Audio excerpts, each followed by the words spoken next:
Look, before you say anything, in my defense, I thought, oh, it's just you. Want a key? I got a ring. Well, of course they're your keys. What if one of mine ended up breaking off? You really gotta think about this kind of thing. Okay. So, you're never going to believe this, but my ex, my ex, is stalking me. I know, right? Can you believe it? Some people are just so obsessed. I mean, I'd almost call it flattering if I didn't already break up with them for being such an obsessive little geek. But, back to the whole stalking thing. I've seen their car outside my apartment every night this week, and honestly, it is such a drag. So, I figure I might as well send them a friendly little message. Yeah, you see, I was originally planning on, slashing his tires, as is the quo, but I'm sure even you of all people know that if you slash all 4, insurance will generally cover the repairs. But if you only do 3, he'll have to replace all of them himself. And you can get evidence of insurance fraud if he tries to slash them himself. Of course, the general concept of putting a sharp, pointy object next to something liable to explode so close to your face is generally considered a bad idea, so it makes sense it's the first one you thought of. I mean, don't get me wrong. It's a cute idea. The kind of idea you would have. So it only makes sense, really. But I figure keying the car in question lets the little freak know that I have my eyes on him. And everybody else will too, for as long as he's rolling up in the Cheatmobile. This is your car, is it now? Huh. Well, what do you expect me to do about it? Learn the breeds of car? I'm too pretty for that. Besides, it's always just like you to make these kinds of things about yourself. Oh, you hurt my feelings.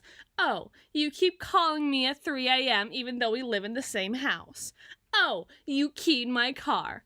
Oh, you carved your name into my leather seats. It's always just me with you. And honestly, can you blame me for being sick of it when this is actually about me?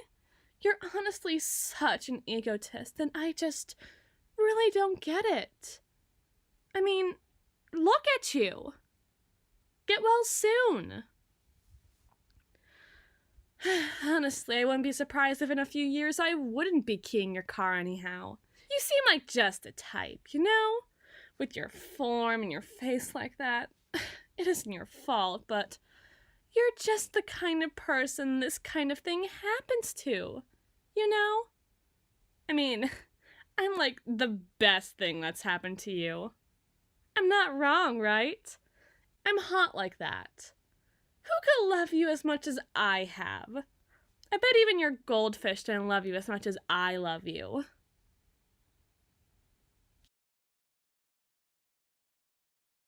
But what the hell am I supposed to do, really?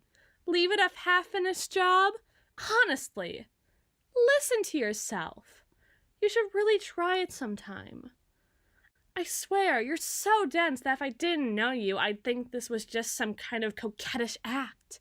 But nah, you really are just that dumb, aren't you? You're just so lucky it's so cute, aren't you? It'll get real tragic the minute they realize you can't do math. Think about it. I've only scratched the C, the H, and the E into your car so far. What do you think people are going to think that's going to mean? Cherie? Che Guevara? Chess? Do you think that's going to be any fucking better than cheater? If anything, it's more confusing. And we know how well you deal with confusion. Or frankly, expressing yourself in general. It's just easier to spell out the message I intended to send as clear and concise as I can make it. As if it's my fault. Gosh, you just want to blame me for everything. God forbid a woman do anything in this patriarchal society. be frank with you, sweetie. You're just not being very live, laugh, love at this very moment. And frankly, I can't believe you would do this to me. You're going to march out into the streets, and you're going to stand here and make a scene as if I'm in the wrong? Honestly, you're such a vindictive little coward, just like the rest of them. You're lucky you're so sweet and dumb, or else a meaner girl than me would have chucked you in the river a while ago by now. Or framed you for a murder by now. I think accidentally keying your car is a lesser crime to hang for, wouldn't you say? No? I didn't say accidentally. I didn't say that. Stop putting words in my mouth. Honestly, the fact that you're so willing to persecute me like this is honestly such a gaslight, gatekeep, girl boss move. I'm talking so toxic. You're lucky I forgive you so often. I'm such a generous and forgiving person, you know? You're so lucky you have me. Ugh, keying your car is going to mess up my manicure. I spent $300 on this last Tuesday. I can't just wreck it now. Not unless you want to pay for another one. Well, it's keying your car that's messing up my manicure, if you recall. An honest-to-God crime, if you were to ask me. Which, honestly, why wouldn't you? So, listen, dear. Be a doll and take a stab at it for a while. At least until I push back my cuticles again. Will you? I mean, I don't see why you wouldn't. You love me, don't you? You're supposed to do this kind of thing. I mean, again, you really expect me to accomplish anything? With these nails? Ugh. And while you're at it, do you mind picking me up a vanilla chai latte with soy milk? The Starbucks is only 3 blocks away from here. I gotta make a few calls to figure out where my stalker ex really is, alright? Thanks, bestie!